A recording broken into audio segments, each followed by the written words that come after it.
गजपति जिला पारलाखिमुंडी निकट बेतागुड़ा स्थित पुलिस बैरक पड़िया 62तम होमगार्ड दिवस 2024 पालित हो जाइछि।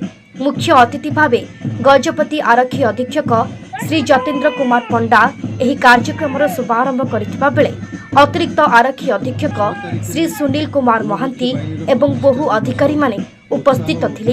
एही अवसर रे होमगार्ड क्याडर माने निजर प्यारेड करी लोकों को दृष्टि आकर्षण करथिले। एही परिप्रेक्षी रे मान्यवर एसपी श्री पंडा राष्ट्रपति प्रधानमंत्री एवं ओडिशा राज्यपाल वार्ता पठन करी होमगार्ड को अभिवादन जणाइथिले।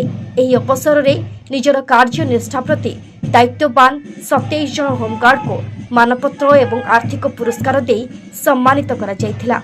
आज 62तम गृहरक्षी एवं सिविल डिफेन्स रेजिंग डे थिला। प्रति वर्ष भली डिसेम्बर 6 तारिख रे ए वर्ष मध्य से आज उत्सव पालन करा जाउछि। एही दिन रे गृहरक्षी और सिविल डिफेन्स बाहिनी प्रतिष्ठा करा जायथिला।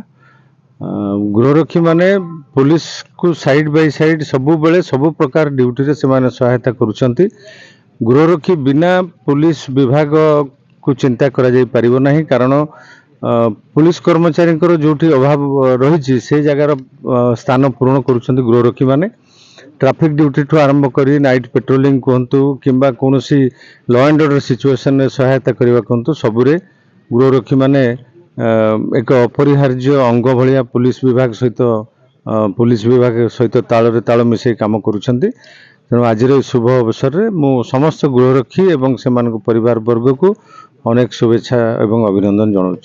मेसेज कौन दे सर होमगार्ड मान को मु यही मेसेज देवी जे से माने जेमती तांकर कर्तव्यनिष्ठ भाव में काम संपादन करी जनसाधारण आस्थाभाजन हो पारिछंती, से भली से काम को आहुरी आगो को नियंतु बहुत उच्च को जेमती प्रशंसार पात्र से माने हो पारिबे से दिगरे दृष्टि दियंतु एवं से माने सेही भली काम प्रशंसा योग्य काम करंतु। गजपति कैलाश स्वाल सिंह को रिपोर्ट, उत्कल मेल टीवी।